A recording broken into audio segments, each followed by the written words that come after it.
નમસ્કાર વિદ્યાર્થી મિત્રો, આપનું હાર્દિક સ્વાગત છે આપની પોતાની YouTube channel Vedant coaching classes પર।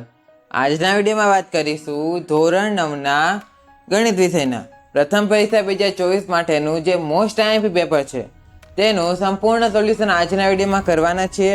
આ જે આઈએમપી પેપર છે તે તમારી હમણાં જે લેટેસ્ટ બ્લુપ્રિન્ટ લોન્ચ કરવામાં આવેલી છે તેના આધારે જ બનાવેલું છે, જે તમને તમારી પરીક્ષામાં ખૂબ ઉપયોગી થઈ શકે છે। તેથી વિડીયોને અંત સુધી જરૂરથી જુઓ।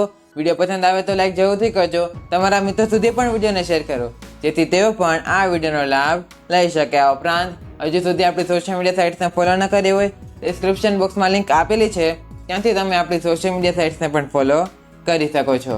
વધુ સમય ન લેતા ચાલો વિડીયોની શરૂઆત કરીએ।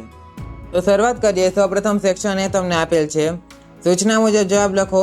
પ્રશ્ન ક્રમાંક 1 થી 15 છે, દરેકનો 1 ગુણ અને કુલ ગુણ તમારે 15 રહેશે। પહેલો પ્રશ્ન, p of x બરાબર x square minus 4x plus 3 હોય તો p of -2 બરાબર -2ની કિંમત x ની જગ્યાએ મૂકવાની છે।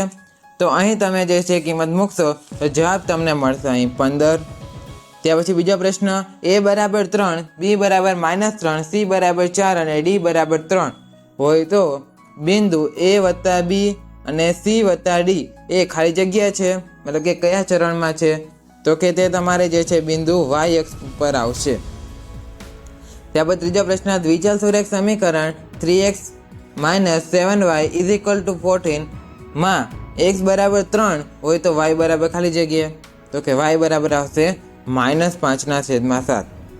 ત્યારબાદ ચોથો પ્રશ્ન, બે અભિકોણોના માપ અનુક્રમે 5x + 30 અંશ અને 8x - 60 અંશ હોય તો x બરાબર ખાલી જગ્યા, તો કે કેટલા થશે, 30 અંશ થશે। પાંચમો પ્રશ્ન, પાઈ એ ખાલી જગ્યા સંખ્યા છે, અસમય સંખ્યા છે। ત્યાર પછી તૃતીય ચરણમાં આવેલ બિંદુના બંને યામ ખાલી જગ્યા હોય તો કે બંને યામ કેવા હોય, ઋણ હોય।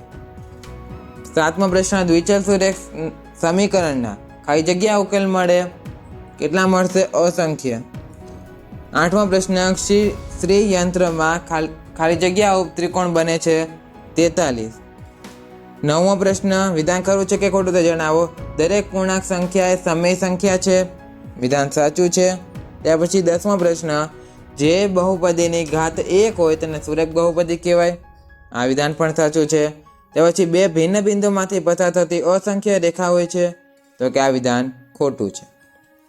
12મો પ્રશ્ન, અવયવ પ્રમેયનો ઉપયોગ કરીને y² - 5y + 6 ના અવયવ પાડો।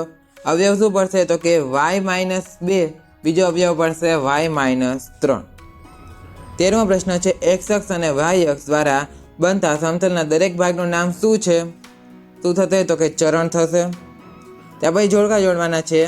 14મો પ્રશ્ન, કાટકોણ ખૂણાનું માપ કેટલું હોય, 90 અંશ હોય, અને સરળ કોણ ખૂણાનું માપ કેટલું હોય, તો કે 180 અંશ હોય છે। તમે તો સેક્શન એ જે છે તેના જવાબ આપણે અહીં વિડીયોમાં જોઈ ગયા છીએ। હવે સેક્શન બી, સી અને ડી તેના જવાબ માટેની જે પીડીએફ છે તે તમને આપણી ટેલિગ્રામ ગ્રુપ અને ટેલિગ્રામ ચેનલ પર મળી રહેવાની છે। તેના જવાબ અહીં આપણે વિડીયોમાં બતાવવાના નથી, પરંતુ તેની જે પીડીએફ છે જવાબની તે તમને આપણા ટેલિગ્રામ ગ્રુપ અને ચેનલ પર મળી રહેશે। પ્રશ્ન જે છે તમે સ્ક્રીન પર જોઈ શકો છો, ટેલિગ્રામ ગ્રુપ અને ચેનલમાં તમને ફક્ત અને ફક્ત આન્સર જ મળવાના છે, અને તેની લિંક પણ ડિસ્ક્રિપ્શન બોક્સમાં આપેલી છે, ત્યાંથી તમે જોઈન કરી શકો છો। તો જોઈ શકો છો બધા પ્રશ્ન, અને લાસ્ટમાં સેક્શન ડી આવશે।